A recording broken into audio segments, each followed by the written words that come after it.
네, 오늘 주제는 비견 뜯어보기라고 해서 우리 지난주에 겁재를 좀 중심으로 한번 이야기를 해봤죠. 그래서 겁재라고 하는 거를 바라보는 관점에 대해서 쟁재만 이야기할 건 아니다. 그래서 양일간으로서 겁재를 바라보는 거, 뭐 음일간으로서 겁재를 바라보는 거, 그리고 일간이 기질형 중에 어디에 속하는지에 따라서 겁재를 바라보는 거, 수화일 때의 겁재, 토일 때의 겁재, 뭐 목금일 때의 겁재, 이렇게 나눠서 한번 바라봤었죠. 그 외에 또 겁재라고 하는 것이 뭐 조후일 때라든지 인성이 겁재를 더 생하는지 뭐 일간을 더 생하는지 뭐 이런 것도 한번 살펴봤고요.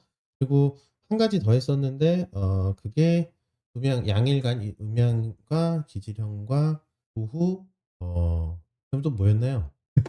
우리 선생님들 들으셨잖아요. 전 항상 새 걸 준비를 해야 돼가지고 뭐였을까 잠깐 한번 보고 올게요. 다섯 가지를 제가 제시를 했었는데 다섯 가지를 보면서 선생님들이 과연 원령에 맞는 형태의 겁재였나? 네, 더 우세하게 쓰이는 형태였죠. 그래서 어, 동지부터 하지까지, 하지부터 동지까지 뭐 이런 걸로 나눠가지고 겁재의 어, 누가 더 우선권을 갖고 있는가 뭐 이런 것들을 한번 살펴봤던 것 같아요. 근데 이제 그 영상을 그 스트리밍을 진행하면서 많은 분들이 이제 비견이라고 하는 것도 한번 다뤄봐 달라고 말씀을 하셔서 네, 저는 소통을 하니까 비견에 대해서도 한번 다뤄보고자 이렇게 좀 들고 왔다. 이렇게 말씀드릴 수 있고요. 그래서 오늘은 비견 뜯어보기가 되겠습니다. 그래서 오늘은 비견에 대해서 이야기를 할 건데 양식이 반복되면 재미가 없죠. 그래서 오늘은 조금 다른 방식으로 좀 이야기를 해볼 거예요. 네, 저는 아시다시피 같은 형태로 뭔가를 다루는 걸 별로 좋아하지 않습니다. 매번 좀 새로운 거, 안 해본 거, 이런 거에 하는 게 더 재밌기도 하고, 그리고 다양하게 생각해 볼 수 있는 게 좀 매력적이지 않나요, 선생님들? 저는 그렇게 생각합니다. 그래서 좀 그런 방식으로 일단 오늘도 진행을 해보려고 합니다. 자, 오늘도 보면 이제 비견에 대한 이야기를 하기로 했는데, 자, 비견도 비겁에 속하죠. 우리 비겁 그러면은 비견과 겁재로 나뉘잖아요. 그러면 비견과 겁재로 나뉘는데 뱀을 털린다 맨날 이 얘기하는 거 이제 겁재만 보면 닭달같이 달려가지고 달려들어가지고 괴물이 겁탈당한다 이렇게 얘기를 해요. 근데 내용의 심각성 자체를 보면 겁재가 상당히 이 심각한 어떤 괴물의 손실을 주는 요인으로 작용을 하는 것 같아요. 근데 똑같이 비겁인데 왜 비견은 별로 안 다루는가? 이런 거에 대해서 혹시나 한번 생각을 해 보셨는지 이게 좀 궁금해요. 명리학을 바라보실 때 이게 학문으로서 좀 바라봐 주셔야 되는데 대체적으로 기술적인 거에만 관심이 많고 다른 사주 보고 그냥 이렇게 한두 마디 던져가지고 뭔가 아는 척을 하고 싶은 그런 욕망에 사로잡힌 거는 알고 있습니다만 원리가 명확하지 않으면 그렇게 얘기하는 거에도 분명히 한계점이 존재하고 틀린 풀이가 존재해요. 그리고 지난주에 말씀드렸지만 그렇게 해서 틀린 얘기를 한다라고 했을 때 안 맞는데요 라고 하면 이제 목소리를 키워서 데시벨로서 우기게 되는 그러한 모습이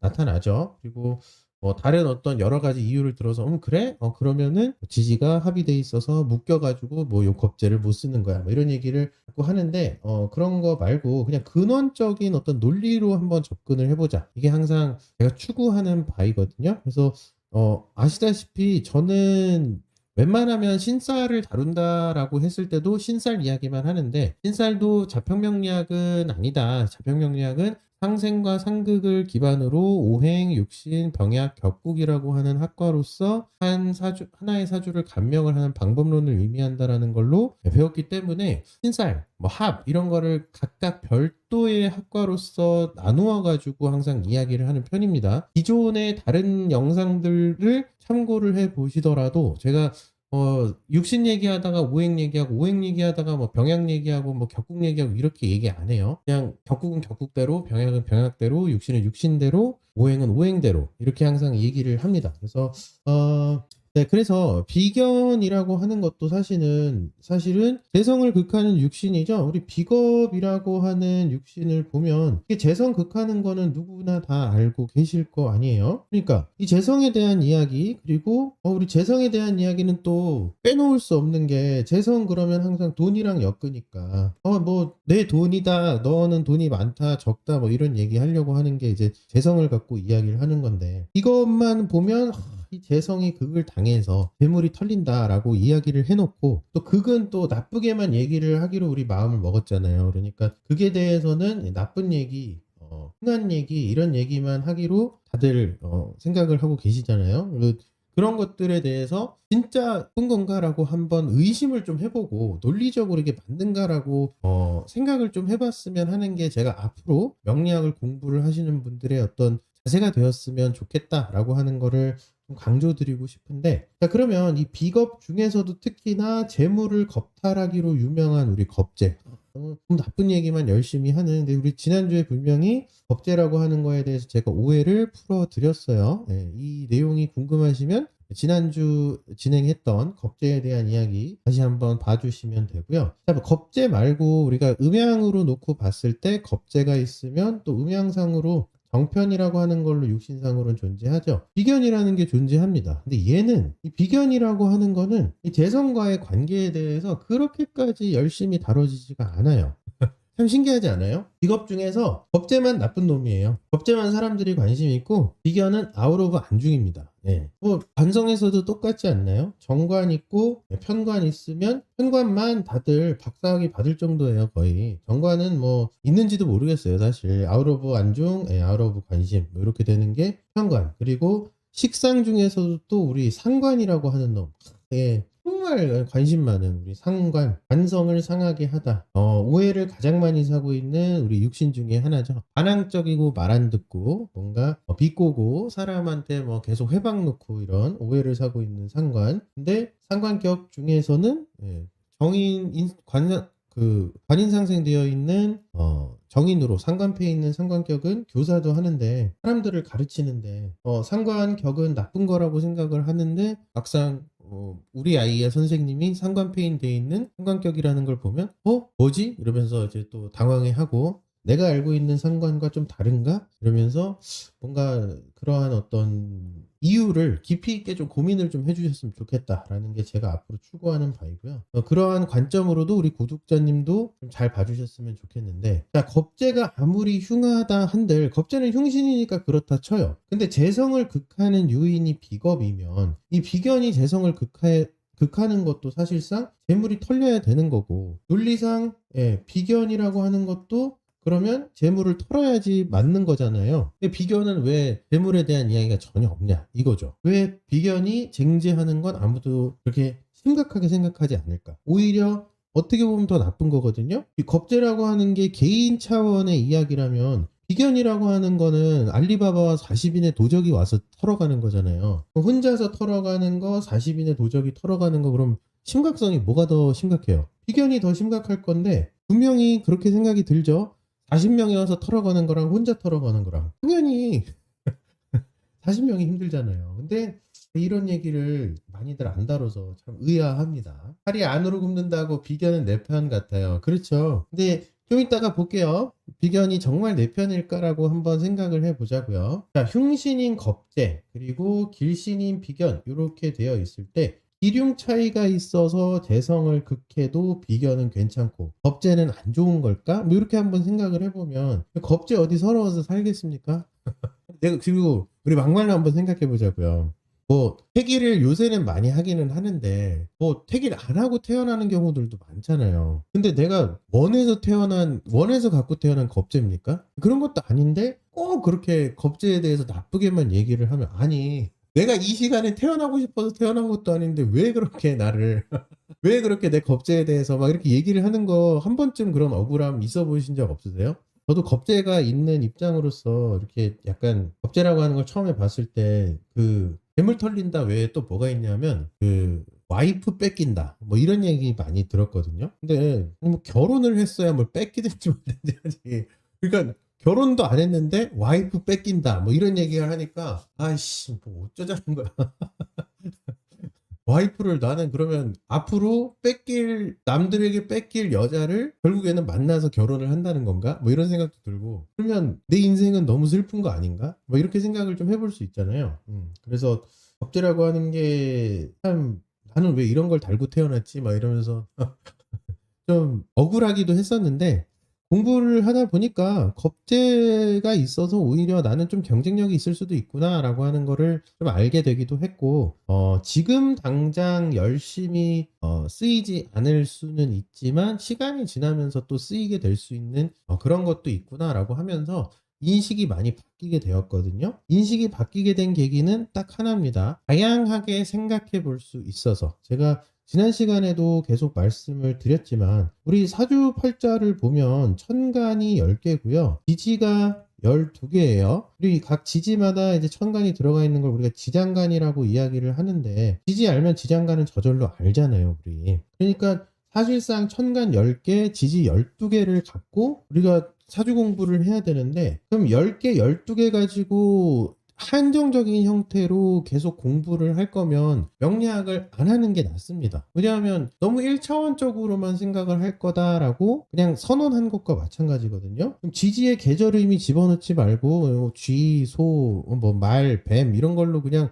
동물로 풀어면 되는 거고, 천간도 그냥 목화토금수 중에서 뭐 큰 놈, 작은 놈 이렇게 나눠가지고 풀면 되는 거잖아요. 뭐하러 복잡하게 이렇게 다양한 의미를 외워요. 근데 또 육친 의미는 또 알고 넘어가면서 요거 하나 배우면 또 가족이 어떻고, 엄마가 어떻고, 아빠가 어떻고, 인성 혼잡이면 엄마가 많은 거 뭐 이런 얘기 하잖아요. 그러니까 그런 것들에 대해서, 그러면 모든 사람이 엄마가 많은가? 모든 인성 혼잡이 엄마가 많으면 모든 인성 혼잡들은 이제 뭐 엄마가 여러 명이 돼야 되는 거잖아요. 그게 논리적으로 맞는 얘기인가? 이런 비판적인 시각으로 한번 명리학을 바라봐야 되는 거 아닌가? 그러면서 차근차근 뜯어봐 갔으면 좋겠거든요. 근데 그렇게 깊이 있게 뭔가 이렇게 궁리를 하려고 하시는 분들이 없어서 안타깝긴 합니다만, 그럼에도 불구하고 이렇게 제 스트리밍을 보러 와주셔서 요렇게 생각하는 놈도 있구나라는 거를 좀 한번 알고 가셨으면 좋겠다라는 거. 수 선생님, 비겁쟁제 그닥 신경 안 써요. 그냥 그런갑다 해요. 해당되는 사람도 있나 보다. 그렇죠. 요렇게 생각을 해주시면 좋고, 그러면 저 비겁이라고 하는 게 쟁제를 했을 때 비견이 쟁제하는 것과 겁재가 쟁제하는 것의 차이가 무엇인가? 요걸 한번 또 생각을 해봐야 된다는 거죠. 그래서 재성, 관성, 비겁 요 관계를 놓고 한번 보자고요. 재성이라고 하는 건 관성을 상생시켜주는, 여기서 생화가 된다라고 이야기를 할 수 있는 요인이 되죠. 자, 그러면 재성이 있으면 관성이 있는 겁니다. 그래서 보통 우리 관성이라고 하는 것을 뭐라고 얘기를 하느냐? 조직, 뭐 사회 이렇게 얘기를 해요. 그래서 사람들이 갖춰놓은 하나의 어떤 조직과 사회를 우리가 관성이라고 이야기를 하는데, 제가 방금 말해서 힌트를 드렸듯 조직 사회라고 하는 건 한 사람이 만들 수 있는 게 아니에요. 요새 뭐 1인 법인이 있던데요. 뭐 1인 기획사 이런 거 있던데요. 그런 거 말고 그냥 일반적으로 생각을 해보자고요. 사회, 조직이라고 하는 건 집단의 개념이 되기 때문에, 이 집단이라고 하는 개념은 결국에는 그 집단을 이루는 구성원이라는 게 반드시 필요하게 됩니다. 해서 재성이라고 하는 건 조직원이라고 이야기를 하고 사회 구성원이라고 이야기를 할 수 있게 돼요. 해서 재생관이라고 하는 것은 여러 사람들이 모여서 하나의 조직을 만든다라고 이야기를 할 수 있게 되는 겁니다. 자, 그럼 그때 그렇게 여러 사람들이 모여서 하나의 조직을 구성을 하게 되면 그 조직 내에는 개인들도 존재하고 조직 속의 조직이라는 것도 분명히 존재하죠. 예를 들어 우리가 대기업에 다니는 회사원이 한 분 있다라고 이야기를 하면, 대기업에 다니는 회사원 김 부장님의 경우에는 대한민국이라고 하는 조직 속에서 대기업이라고 하는 또 다른 그 안에 세부적으로 속하는 조직의 구성원이 된다라고 이야기를 할 수 있습니다. 자, 그러면 재성, 관성이라고 하는 건 조직, 사회, 조직원, 사회 구성원 이렇게 얘기를 했고, 이때 또 다른 조직이라고 하는 것을 의미하는 걸 우리가 비견이라고 이야기를 해볼게요. 또 한편으로는 그렇게 기업에 소속돼서 일하는 사람들도 있지만 혼자서 자기 능력을 발휘를 해서 살아가는 사람들도 분명히 존재하죠. 우리가 그런 분들, 우리 뭐 요즘 현대적으로 이제 많이 관찰되는 케이스가 프리랜서라고 하는 그런 케이스들이 존재하잖아요. 그런 사람들은 어딘가에 소속되지 않고 개인 활동을 중심으로 살아가는 분들이죠. 그래서 개인 활동을 한다 그러면 우리가 겁재라고 표기를 해서 이해를 해주시면 됩니다. 그래서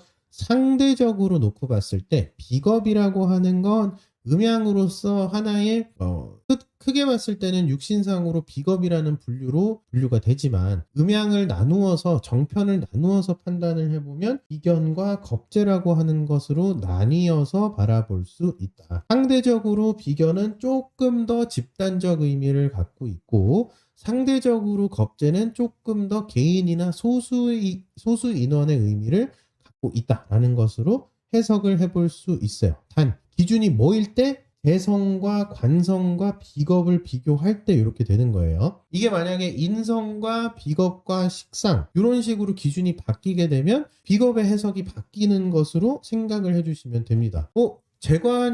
재관과 비겁 그리고 인성, 식상과 비겁일 때 왜 비겁의 의미가 바뀌어요? 그러면 화라고 하는 거를 우리 이거 오행으로 한번 이해를 해볼게요. 목생화 화생토 하는 거랑 화극금 금생수 수극화랑 그 화가 똑같다고 볼 수 있나요? 목생화 화생토 할 때는 목으로부터 생을 받아서 무언가 어떤 새로운 가치를 만들기 위한 준비 과정 중에 있는 화생토로 변하는 화로서 우리가 설명을 하는 건데 화라고 하는 게 화극금 금생수 수극화라고 하는 것으로 우리가 생각을 해보면 태양이 눈을 녹여서 수분을 만들어서 결론적으로는 그게 증발하여서 구름이 되어 태양을 가렸다 라는 식으로 해석을 하면 금을 극하기 위한 화랑 목으로 생을 받아서 토를 만들기 위한 화랑은 좀 다른 의미로 활용이 되는 거 충분히 이해가 되시죠? 육신도 그럼 마찬가지로 이해를 해주셔야 됩니다. 개성, 관성과 비교하는 비겁과 인성, 식상과 비교하는 비겁은 그 의미가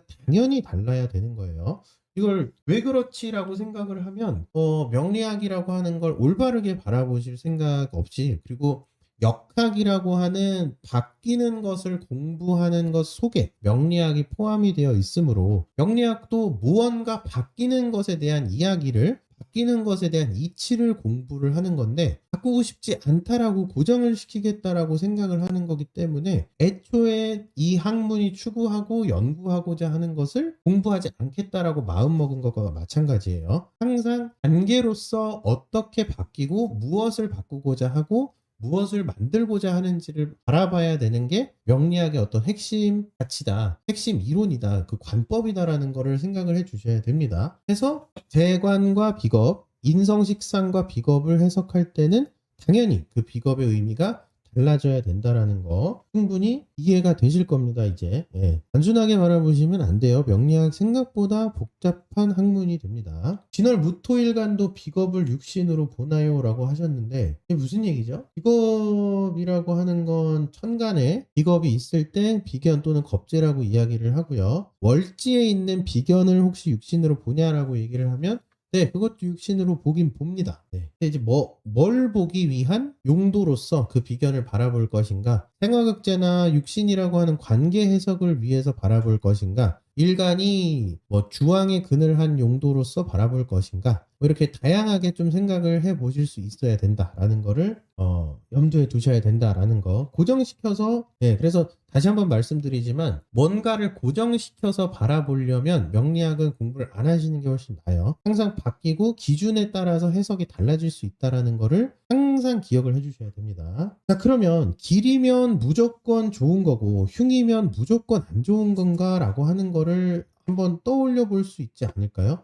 우리 길이라고 하는 게 항상 그건 길한 거야. 그건 길한 작용을 해. 라고 얘기를 해서 뭔가 선하고 좋은 거고, 항상 긍정적인 결과만을 만들어낼 것 같은 뉘앙스를 풍기는 단어. 그게 길이죠. 반대로 흉 그러면 뭔가 나쁘고 안 좋을 것 같고 그 왜 우리 상처도 이거 흉터날 것 같아 흉질 것 같아 이런 얘기 하듯이 안 좋은 쪽으로 많이 쓰니까 단어 자체가 길신 흉신으로 분류가 돼 있으니 그 각각이 정말 안 좋고 좋은 그런 이분법적인 사고로서 해석이 될 여지가 큰데 이렇게 한번 생각해 볼게요. 큰 조직 내에 소규모 조직이라는 게 있으면 자칫 큰 조직을 와해시킬 위험이 있습니다. 이거는 우리가 예시로도 설명을 해보자면 왕건이라고 하는 사람은 지방 호족 견제를 위해서 지방 호족들이랑 경략 결혼을 했죠. 그래서 후궁이 정말 많았다라고 우리 역사적으로 배웁니다. 지방 호족이 그러면 왜 견제를 당해야만 했는가 왕건한테?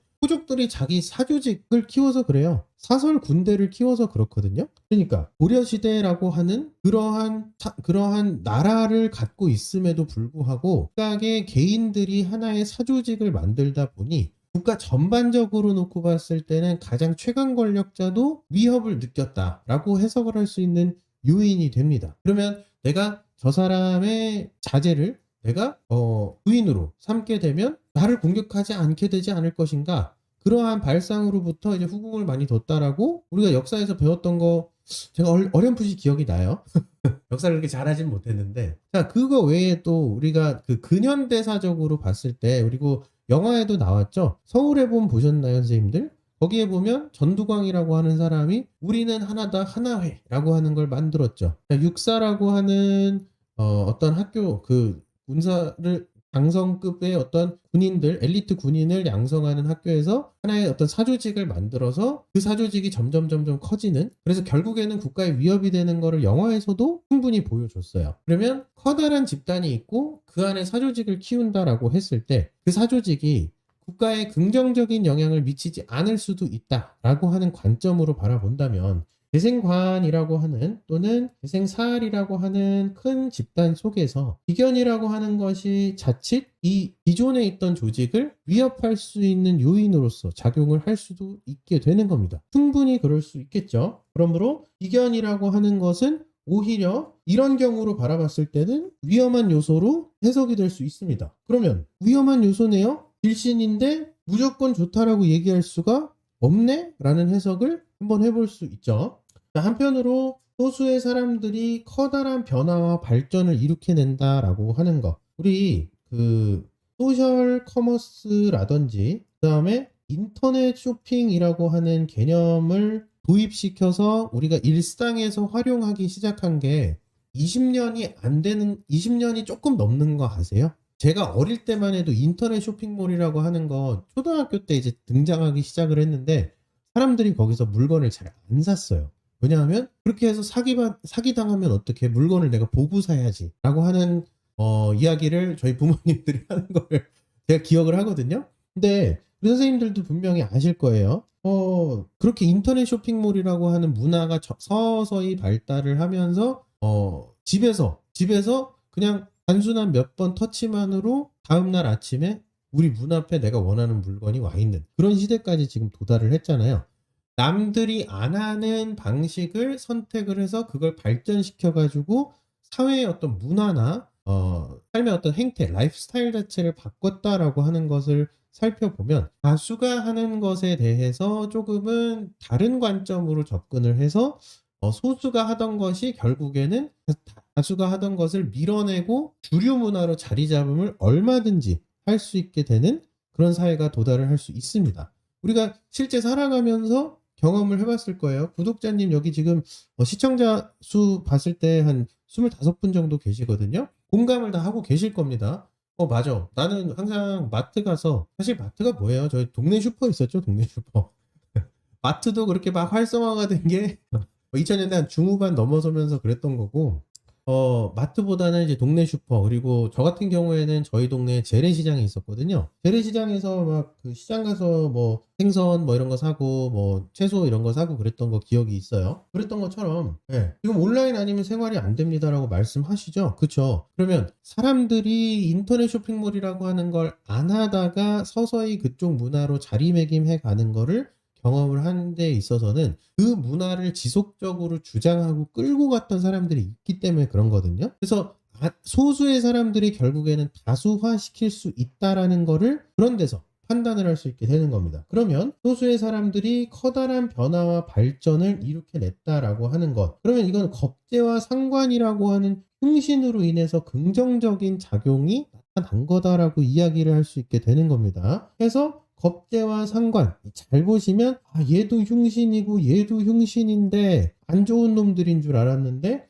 방금 전 사례로 설명을 드리면 진짜 그런 어떤 변화와 혁신을 통해서 새로운 주류 문화가 만들어졌구나라고 하는 거를 이해를 하실 수 있을 거예요. 자, 근데 요 겁재와 상관이라고 하는 게 흉신이긴 흉신인데 잘 뜯어보면 재성과 관성으로도 분류가 될 수 있는 요인이라는 거 충분히 이해를 하시겠죠? 그래서 소수이지만 이 소수가 계속해서 노력을 해서 얻어내는 주류 문화를 만들어갈 수 있는 그런 가능성으로도 해석될 수 있는 게 법제와 상관의 작용이라고 해석할 수 있습니다. 그러면 흉이라고 무조건 안 좋지는 않네. 우리 선생님들 단도직입적으로 얘기하면 쿠팡 왜 쓰세요? 그러면 새벽 배송이 됐으니까요. 최근 이슈 말고 이슈 터지기 전까지도 분명히 새벽 배송 썼을 거라고요, 선생님들. 아니면 다음날 오는 로켓 배송 쓰셨을 거라고요. 왜 썼냐? 편하니까. 다음날 바로 갖다 주니까. 우리 또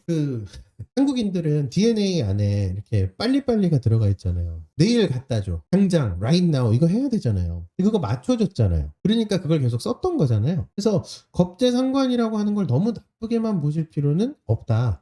비견이 길신이니까 이건 좋을 거야 라고 하는 거를 또 너무 긍정적으로만 바라볼 수는 없다. 예, 말씀드렸습니다. 왕건의 사례와 그 다음에 서울에 본 명화, 하나회라고 하는 사례라는 거 충분히 말씀드렸어요. 그래서 나쁜 걸 너무 나쁘게만 볼 필요도 없고 좋은 걸 너무 좋게만 볼 필요도 없다라는 거 충분히 인정을 하시게 될 겁니다. 샤나 선생님, 인비사주려면 천간에 비견 있고 지지에 편인 있어도 되나요? 아니요. 그렇게 되는 경우보다는 천간에 인성, 천간에 비견이 있어야 되고요. 인성 비견이라고 하는 거를 쓰기 위해서 편인 격이거나 아니면 육신 상생 관계가 하나도 안 맞거나 라고 하는 조건이 충족이 되어야지만 인비사주로서 해석을 할 수 있게 되는 겁니다. 인비사주, 비식사주는 무슨 격인지는 관계없나요? 인비라고 하는 건 편인격일 때 인비를 구신으로서 쓰고요. 비식사주라고 하는 건 식신격일 때 비식으로서 비견을 상신을 삼아서 비식이라고 하는 활동을 통해 현관이라고 하는 살을 식신 제살 작용을 하여 전문성이라는 거 하는 걸 바탕으로 국민의 생명과 재산을 지키는 역할을 하는 사람들로서 거듭난다라는 해석을 할 수 있는 건데 선생님이 말하는 건 제가 볼 때는 인비식 인겁상에 대한 내용인 것 같아요. 인비식 인겁상이라고 하는 건 방편식이라고 하는 만큼 기본적으로 육신의 상생관계라든지 또는 격국이라고 하는 상신 구신이라고 하는 게 갖춰지지 않았을 때 그때 내가 대안으로서 선택하는 용도로 활용을 하는 거거든요. 그러니까 아무 때나 인비, 비식 이런 거를 들이대기보다는 식신격일 때 비식, 편인격일 때 인비 이런 것들이 활용 가능하고 방편식일 때 인비식인지 비식인지 인비인지 이런 것들을 나눠서 공부를 하셔야 됩니다. 그래서 간단하게 이겁니다 저겁니다라고 바로 내용을 이렇게 답변을 드릴 수는 없어요. 격국이 뭔지를 따져봐야 되고요. 그리고 재관이라고 하는 걸 어떻게 활용하는지 한번 따져봐야 되고요. 그에 맞는 인성과 식상을 활용하는지도 따져본 다음에야 방편식을 활용한 인비비식인지 격국을 위한 인비비식인지를 나눠볼 수 있는 겁니다. 명확한 기준을 바로 얘기를 할 수 없고요. 관살격은 천간에 비겁 재성이 있어도 쟁제 안 되나요? 라고 하셨는데 그렇죠. 관살격은 천간에 비겁 재성이 있어도 쟁제가 되긴 되는데 격으로서 그거를 지키는 그런 역할로서 설명을 드릴 수가 있습니다. 관살격이라고 하는 걸로 봤을 때 관살격 그러지 말고 우리가 정관격이라고 이야기를 하자고요. 정관격일 때 제비 제겁 이런 것 제겁이라고 하는 것 또는 비견 정관합이라고 하는 게 의미가 있어지는 거고 현관격의 경우에는 식신 제살이 먼저 충족이 돼야 됩니다. 자, 그럼 정관격이라고 하는 게 천간의 재성과 비겁이라고 하는 게 있을 때 이렇게 재생관 또는 현재 화재생관이라고 하는 게 되고 그에 따라 비견이나 겁재를 제하거나 합하는 그러한 상생식을 충분히 상생관계, 생화극제 관계를 갖출 수 있죠.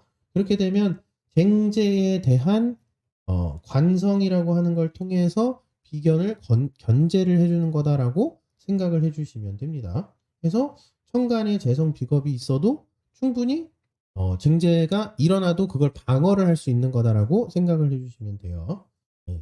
안 되나요? 그러지 말고 일어나고 그에 맞는 대응을 하느냐 마느냐 라는 걸로 생각을 해주시면 돼요. 그 명리학에는요 예방이라는 건 없어요. 인과를 항상 따라요. 그래서 뭔가 발생하고 그에 따른 결과가 있는 거지, 뭔가 예방이라고 하는 걸 원하는 거 뭐 충분히 알겠는데요. 질병 같은 게 아니에요, 삶은. 상황 일어났다, 대처했다. 이런 그 인과율을 항상 따라가잖아요. 그러니까 예방의 개념을 명리에 자꾸 적용하려고 하시면 공부가 잘 안 될 겁니다. 대처가 가능한가, 가능하지 못한가. 요거를 좀 판단을 해 주셔야 되거든요. 문제 터져도 쓸 수밖에. 그렇죠. 문제 터져도 써야 됩니다. 뭐 흉신이어도. 경제 편제 연주, 뭐 비견 식신 월주, 식신 일주, 편인 편관 시주는 임비식 쟁제 사주인가요? 너무 어렵다. 그러니까 식신 월령인데 계속 있잖아요. 임비식 쟁제 사주 아니에요. 임비식 쟁제 아닙니다. 식신생제 되거든요. 그리고 시부모 빚 갚아드리는 거는 임비식이랑 쟁제랑 다른 겁니다. 내가 갚아야만 하는 이유를 판단을 좀 해야 된다라는 게, 그거는 임비식이나 뭐 쟁제로 판단을 하는 게 아니에요. 왜 그런 어떤 의무가 생겼는가라는 거를 살펴봐야겠죠. 네. 그래서 임비식, 너무 임비식 인겁상에 또 꽂히신 것 같은데, 임비식 인겁상은 가장 나중에 봐야 된다고요. 그거부터 보려고 하는 게 좋은 습관은 아닙니다. 자, 그래서 비견과 겁재라고 하는 게 각각 길흉으로 나누어서 분류가 되어도, 비견과 겁재가 각각 길흉에 속하여도 그 육신을 어떻게 운용하는지에 따라서 사람이 느끼는 길흉이 다릅니다. 그래서 이 언어적인 거, 어감에 속으시면 안 된다라는 거를 제가 여러 차례 강조를 드리는데, 특히나 이제 기륭이라고 하는 거는 이제 재생관이라고 하는 조직적 관점을 기준으로 각각의 육신을 분류하는 기준일 뿐이에요. 말 자체의 뜻인 길흉으로 이해하면 안 된다. 자, 그럼 앞에 여기서 이 내용이 뭐냐라고 했을 때는, 대관이라고 하는 거는 우리가 그럼 사회라고 하는 걸로 이야기를 해볼게요. 이 사회는 단체의 성격을 갖고 있죠.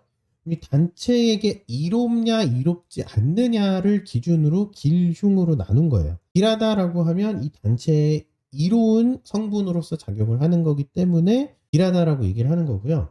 이렇게 사회가 갖춰져 있는데 이 사회가 갖고 있는 규칙이나 이런 걸 깨고자 하는 사람들이 있다. 상관. 이 사회가 갖고 있는 규칙을 따르지 않고 나만의 방법론을 쓰고자 하는 사람이 있다. 법제. 이 사회가 모두에게 긍정적인 어떤 형태의 규칙이 있는데 그거 외에 그냥 강력한 통제로서 모든 사람들이 숨막히게 하는 어떤 통제력이 있다. 현관. 이런 식으로 바라보게 되면 얘네들이 당연히 이런 조직 입장에서는 나쁜 놈으로 바라볼 수밖에 없습니다. 그러므로 얘네들이 흉이라고 하는 오해를 갖고 출발을 한 거거든요. 근데 좀 전에 보셨듯이 변화 혁신을 일으키는, 여기 지금 봐봐요. 쿠팡 없는 세상을 상상할 수 없대잖아요. 그럼 그러한 어떤 변화를 야기시키기까지 소수 집단의 노력을 통해서 그러한 변화가 만들어지듯이 손가락질 당하고 무시받고 멸시받고, 그렇게 되도 않는 일을 저렇게 열심히 하면서, 우리 왜 그 성경에 나오는 예시로도 보면 노아의 방주라는 거 만들 때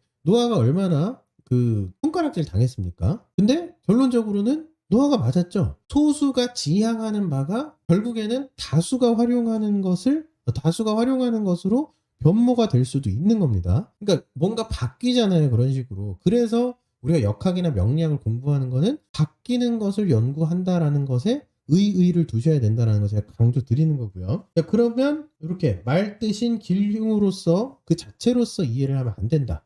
사회적인 관점에서 봤을 때 얘네가 안 좋다라는 거구나. 조직적인 관점에서 봤을 때 안 좋다라는 거구나라는 걸로 이해를 해 주셨으면 해요. 자, 그럼 비견이라고 하는 것에 대해서 한번 이야기를 해보면, 이게 견줄 비고요. 이게 어깨 견입니다. 그래서 어깨를 비교하다 견주다인데, 이걸 사람한테 적용을 해보면 어떻게 이야기를 할 수 있는가?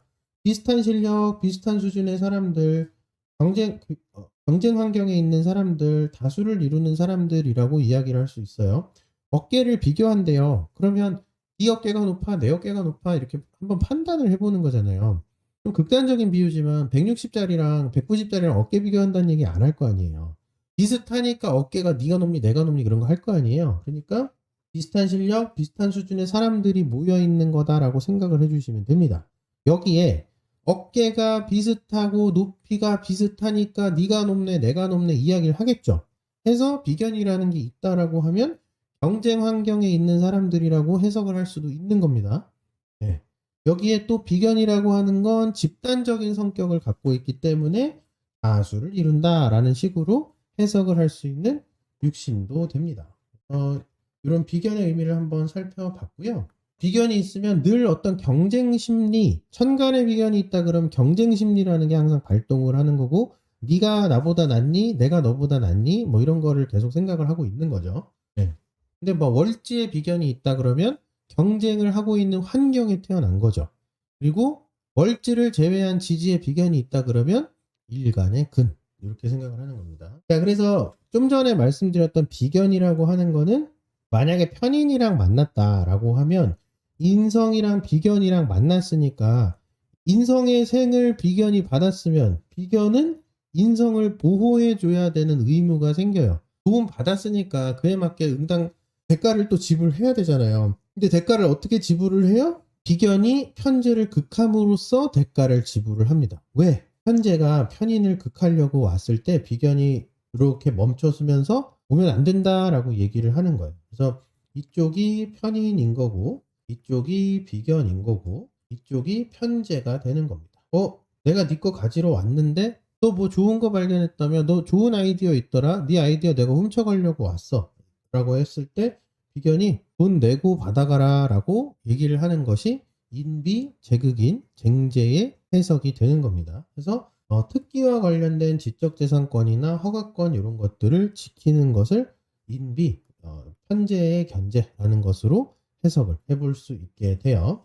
그 다음에 비견이라고 하는 것이 식신이랑 만났다라고 하면 내가 뭔가 활동하고자 하는, 내가 내 전문성 하나를 깊이 파고자 하는 그러한 육신을 비견이 돕는 것이라고 해석을 할 수 있거든요. 비견은 뭐라 그랬어요? 다수라면서요. 다수를 위해서 내 전문성이라는 것을 활용하려고 한다라고 해석을 해볼 수 있게 됩니다. 그러면 식신을 생하게 된다라고 해석을 할 수 있죠.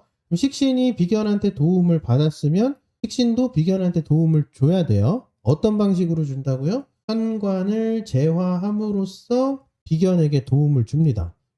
편관을 제하는 게 왜 비견에 도움이 됩니까? 라고 했을 때는 편관이 비견 패러 오잖아요. 식신이 이걸 보호를 해주거든요. 네.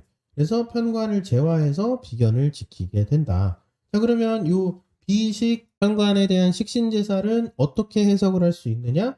전문 자격을 통한 합리적인 통제. 이거는 편관격의 식신제사를 의미하는 거예요. 근데 전문성을 통한 위협의 제거. 우리 왜 그 기후 변화 이런 것들 예측해가지고 그 에어컨 뭐 적게 써야 됩니다. 뭐 냉매를 바꿔야 됩니다. 뭐 북극에 뭐 북극곰이 울고 뭐 뭐냐 그 해수면이 뭐 몇 센치 올라가면 뭐 어디야 뭐 베니스에 뭐가 이렇게 올라가고 뭐 이런 거 막 분석해가지고 기후 변화 이런 거 막 예측해서 사람들 위험해요. 그러면 안 돼요. 조심하세요. 뭐 일본에 이제 뭐 지진이 날 건데 뭐 어쩌고 저쩌고 그게 한국에 뭐 어떤 영향을 미칠 거고 이러면서 연구해가지고 뭐 이렇게 발표하시는 분들 있잖아요. 문제가 될까봐 그런 거에 대한 사전에 어떤 위협 요소라고 하는 거에 대해서 자기 전문성을 가지고 이건 문제가 될 가능성이 있으니까 조심하셔야 됩니다. 라고 얘기하는 분들이 분명히 있습니다. 그러면 그거를 전문성을 통한 위협의 제거라고 이야기를 할 수 있고 그때는 식신격의 식신제살이다라고 해석을 해 주시면 돼요. 그래서 편관격의 식신제살, 식신격의 식신제살은 용도가 달라요. 편관격의 식신제살은 통제하는 힘을 전문성을 바탕으로 활용을 하는 거고요. 식신격은 전문성을 통해서 위협 요소가 되는 걸 제거하는 거다라고 따로따로 이해를 해주시면 됩니다. 똑같은 비식 식신제사를 쓰더라도 편관격이 쓰냐 식신격이 쓰냐에 따라서 해석이 완전 달라지는 거예요. 네. 비견들 편제가 천간에 있고 비견들이 뭐지? 지지에 편인이 있어도 저 구조가 될 수 있나요? 저 구조가 뭔데요? 무슨 말이지? 시간 편인 연간 정제도 제극인 되나요? 현재 대우는 편제입니다. 대우는 상관없고요. 시간 편인 연간 정제가 사배관계를 형성을 할 수는 있거든요. 근데 그 재성하고 인성이라고 하는 걸 내 격이 중점적으로 쓰는 요인이 하나가 있어야 돼요. 있느냐 없느냐 격이 뭐냐가 제일 중요합니다. 바이너리님. 솔직히 비견이 식신생하는 팔자 보셨어요? 잘 거의 없어요. 진짜 있습니다. 제 친구도 비견이 식신생하는 팔자예요. 네.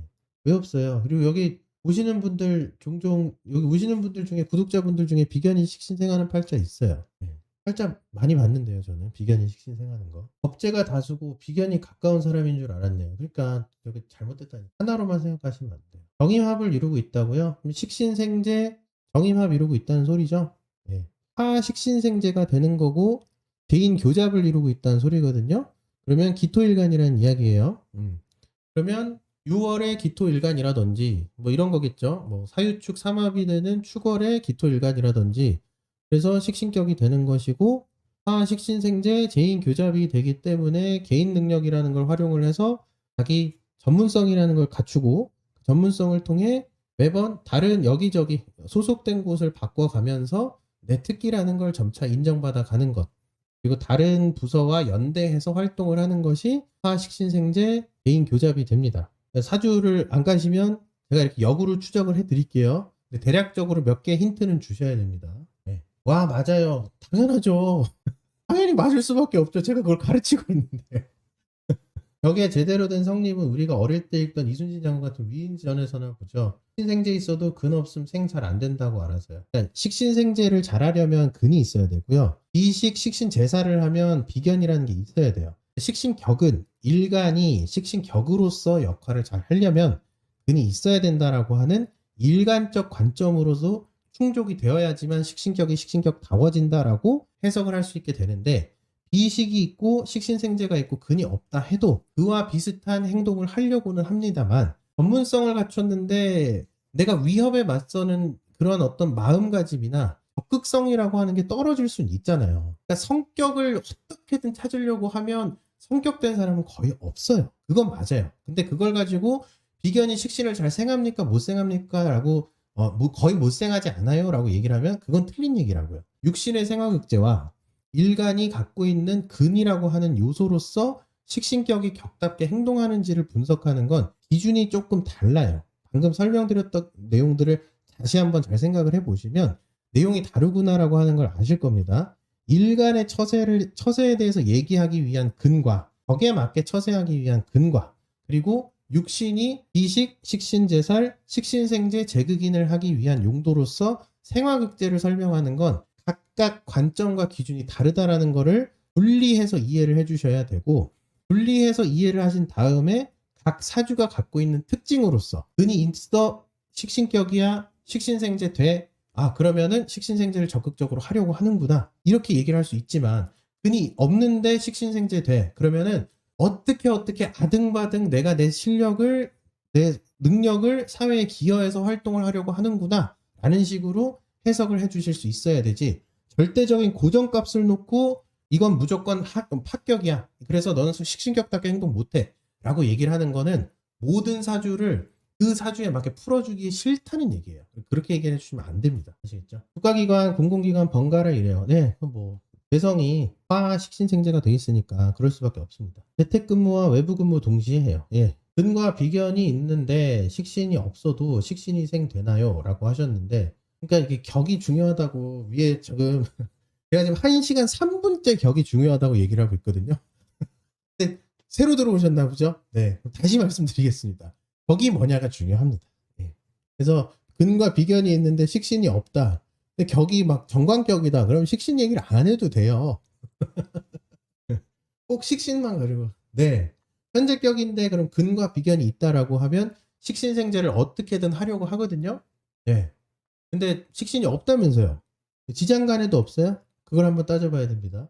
지장간에는 있어요. 원국엔 없는데 지장간에는 있어요. 뭐 이런 이상한 얘기 하시는 분들도 많거든요.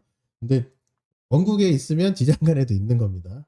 병인격 을목이 삼합으로 비식은 어떻게 해석하나요? 라고 하셨는데 이게 뭔 얘기지? 섞었는데 코스모스님 짬뽕을 이렇게 갖다 주시고 여기서 홍합은 무슨 역할을 하나요? 이렇게 얘기하는 거랑 똑같아가지고 좀 사주 구조를 명확하게 주시든지 몇 월에 뭔데 삼합이 돼 있습니다. 뭐 이런 식으로 얘기를 해주시든지 그게 중요합니다. 학생 안녕하세요. 집안일 다 하고 오셨습니까? 고생하셨습니다. 어떻게 저기 카메라 잘 나오나요? 카메라 모니터링 해주신다고. 그래서 비견 식신 이렇게 됐고요. 코스모스님 그 남겨두세요. 남겨두시면 제가 또 풀어보겠습니다. 비견의 편제에 대한 쟁제. 자, 요거 보자고요. 비견의 편제에 대한 쟁제. 이렇게 보시면 되는데, 아유, 바이너리님, 감사합니다. 네, 감사합니다. 아유, 또 저렇게. 자, 비견의 편제에 대한 쟁제, 이렇게 살펴보면, 비견이라고 하는 것이, 편제라고 하는 것을 이제 쟁제하러 가는 거잖아요. 그러면, 여럿이서 무리를 지어가지고, 우리 저기 털자 하러 가는 거예요. 자, 근데, 요때 중요한 게 뭐냐 하면, 무리를 이루어서 정복 활동을 나섰기 때문에 전리품이 생겼으면 이렇게 나눠야 됩니다. 자, 너는 인형 가져가, 너는 타로 주머니 가져가, 나는 저기 그 보물 상자 가져갈게. 그랬는데 이 중에서 한 사람이라도 왜 나는 타로 주머니고 너는 보물 상자야? 이렇게 얘기를 하면 거기서부터 이제 분란의 시작이거든요. 그러면 공동으로 가서 정복 활동을 했는데 균등하지 못한 형태로 분배가 일어나면 그러면 이제 불만이 막 나오기 시작하겠죠. 그래서 비견이 편제를 쟁제하러 갔을 때 분배의 문제가 발생한다라는 거를 어느 정도 예측을 해볼 수 있습니다. 근데 우리가 실생활에서 비견이 편제를 쟁제하러 가는 걸 어떻게 해석을 할 것이냐라고 하면 콜라보를 통한 판매 프로모션이라는 걸 한번 생각을 해볼게요. 뭐 아이돌이라든지 아이돌과 뭐 어떤 뭐 브랜드, 뭐 음료 브랜드, F&B 브랜드 이런 것들 이제 광고 효과 이런 것들이 있는 거죠. 또는 우리 왜 저기 그 맥도날드 있잖아요. 맥도날드랑 특정 어떤 애니메이션이라고 하는 거를 같이 놓고 뭐 콜라보하고 이런 경우들 있잖아요. 이런 것들을 우리가 프로모션이라고 얘기를 하죠. 너와 내가 팀을 이뤄 가지고 우리 사람들에게 관심을 한번 끌어서 판매의 어떤 프로모션 이런 걸 높여보자 라고 하는 계약을 맺는 거예요. 대신 니네가 모든 어떤 환경을 제공하니까 계약을 7대3으로 하자. 뭐 이런 식으로 하게 되면 이쪽에서 3이라고 지고 들어가는 거죠. 저쪽에는 7이라고 얘기를 해요. 근데 봐봐요. 환경이라고 하는 걸 저쪽에서 제공을 하고 나는 캐릭터만 빌려줄게 라고 하는 식으로 했는데 7대3이 뭔 소리야? 네가 왜 3을 가져가? 8대2로 나눠야지 라는 식으로 누군가 얘기를 한다면 그러면 이제 불만을 갖기 시작했다는 거죠. 자, 비견과 편제에 대한 쟁제 이런 것들 비견이 쟁제했을 때 어떻게 보면 문제점이라고 하는 것이 분배 이슈가 생긴다라고 하는 거를 우리가 예측을 해볼 수 있게 되는 겁니다. 그래서 비견이 편제에 대한 쟁제를 하게 된다라고 하면 분배 이슈가 반드시 생기게 되는구나라는 거를 기억을 해주시면 돼요. 자, 해월, 천간, 을정, 을입니다. 해묘, 삼합 있습니다라고 하셨는데 해월이라고 하면 생지죠. 네, 생지니까 임수로 격을 잡으시게 되는 거고 일간이 뭐예요? 일간이 뭐냐가 중요합니다. 정인격이라고 하셨으니까 일간이 을목이신가 보네요. 을목이 삼합으로 비식은 어떻게 해석하나요? 라고 하셨는데 정인격이 비식이 되어 있는 식신을 합화하고 있는 거거든요. 정인격의 입장에서는 매니지먼트를 하는 사람이에요. 해묘 삼합이 돼 있다 그랬죠. 근이 있는 정인격이 됐다라는 소리가 되고 정인격은 원래 지적 노동하는 사람이라고요. 관리자로서 역할을 해야 돼요. 사무직 역할을 해야 되는 사람이 돼요. 근데 근이 생김으로써 나는 머리 안 쓸래, 내가 나가서 활동할래라고 하는 마음이 생기게 됐습니다. 그러면 정인격이 정인격답지 않게 행동을 하게 되므로 차선책이라고 하는 것으로서 무엇을 선택했는가? 비식이라는 방법론을 선택을 해서 식신생재를 하는 형태로 살아가게 된다라고 해석을 해볼 수 있겠죠. 간인상생이 되어 있든 살인상생이 되어 있든 간에 근황한 형태로 정인격이 갖춰져 있으므로 지적노동보다 관리활동보다 직접적인 활동을 하게 되므로 비식은 여기서 어떻게 해석을 하느냐라고 했을 때는 어디 갔지? 비식을 내가 전문성이라고 하는 거 남들한테 뭔가를 배워서 전문성이라고 하는 걸 갖춰보겠다. 기술적 전문성을 갖춰보겠다라고 마음 먹고 그러한 어떤 기술을 익힌 사람으로 변모한 사주구조가 된다라고 설명을 드릴 수가 있습니다. 비견의 쟁제가 진짜 무섭다는 것은 경금의 박수홍이 대표적이죠. 그렇죠. 몸 건강이 정신 건강 선생님. 네, 맞아요. 그런 어떤 비견이라고 하는 것에 갖고 있는 쟁제라고 하는 거는 한번 따져봐야 된다라는 게 이제 오늘의 어떤 골자고요. 길신이라고 무조건 쟁제가 효과가 좋은 것도 아니다라고 하는 것. 그리고 똑같은 비겁에 속하는 육신인데 왜 겁제에 대한 쟁제만 그렇게 부각이 되는가? 이거를 좀 제가 짚어보고 싶었던 거예요. 자, 그 다음에 편재와 편관이라고 하는 것이 그래서 재생살이 갖춰진 형태인데 비견이라고 하는 것이 있다라고 하면 비견을 견제해서 다른 집단과 경쟁을 한다. 편재격이나 편관격의 경우에는 비견을 견제하게 되면 다른 집단하고 경쟁을 해서 저 집단을 누르고 우리가 승리해 나가는 것을 의미하게 되는데 만약에 이런 어떤 편재 편관이라고 하는 것이 경험적인 측면으로서의 활용이 되는 비견을 재비하게 되면 특정 집단의 우두머리가 되는 것이 되는데 편관이라고 하는 것은 계속해서 커지는 어떤 집단을 의미하게 된다라고 생각을 해주시면 되고요. 이때 비견이라고 하는 것을 재비한다라고 하면 이만큼은 네 담당이야 라고 얘기를 하듯이 어떤 총괄 본부장, 통솔자 자리로 올라가는 형태의 해석을 우리가 재생살, 재비의 해석으로서 설명을 드릴 수가 있게 되는 겁니다. 그래서 이렇게 비견이라고 하는 걸 한번 또 해석을 해 볼 수 있고요. 비견은 믿고 겁재는 짜잘하게 당하던 게 경계가 쌓여서 비견을 온전히 또 믿기는 어려워요. 반대로 이렇게 생각해 보자고요. 비견이 있는 사람이 분배를 하기 싫어.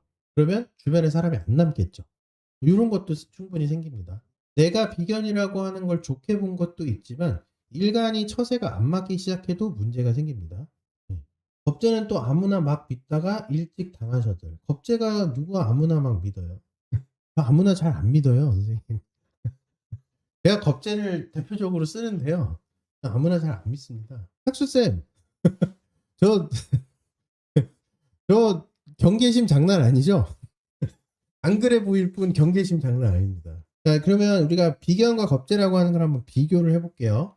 분류 기준이라는 걸 놓고 봤을 때 우리 조직적 차원으로 보면 비견은 집단 또는 다수 집단, 겁재는 개인 또는 소수 집단 이런 걸로 분류를 해볼 수 있고 영역적 측면으로 보면 비견은 집단 영역이 되는데 상대적으로 겁재는 개인 영역이 돼요. 비슷한 육신이라고 하는 건 겁재는 재성이고요. 비견은 관성이 됩니다. 왜? 라고 했을 때는 다수가 이미 모여 있으니까 사회가 이루어진 것과 마찬가지고요.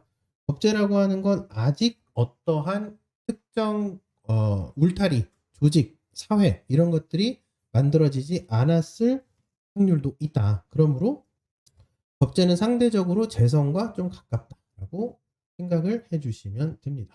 쟁제 효과라고 했을 때 겁재의 쟁제 효과는 개인 또는 소수가 독식을 하는 구조예요. 비견이 쟁제를 한다라고 하면 집단 내에서 분배를 해야 된다라는 것까지 생각을 해주셔야 되고 인성과 겁재가 만나면 개인 지식을 재산화 시키는 것이고 비견이라고 하는 것이 인성과 만나면 집단의 브랜딩 효과가 생긴다라고 생각을 해주시면 됩니다.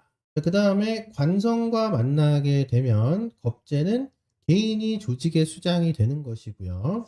관성과 만나게 되면 비견이라고 하는 것은 계열사 또는 자회사 등을 담당하게 되는 것이다 라고 생각을 해주시면 됩니다. 그 다음에 재성과 겁재가 만나면 쟁제 독식 효과가 있는 것이고요. 재성과 비견이 만나면 똑같이 쟁제가 되지만 전리품을 나눠야 된다라고 하는 것. 여기는 이제 다른 육신과의 관계를 설명을 한 거예요. 식상과 겁재가 만나면 소수를 위한 또는 개인 고유 경험을 활용하여서 활동하게 되는 것을 의미하고요. 비견이 식상과 만나면 다수를 위한 것이고 다른 사람의 경험과 성과 이런 것들을 참조하고 활용하는 것을 의미한다. 그래서 비견이 있다 그러면 다른 사람 성과를 갖고 와서 막 쓰거든요. 그래도 된다고 생각해서 그래요. 너와 나는 하나고 우리는 하나고 같은 편 아닙니까? 그러니까 대한민국 육군 다 같은 편입니다. 뭐 이런 얘기 하잖아요.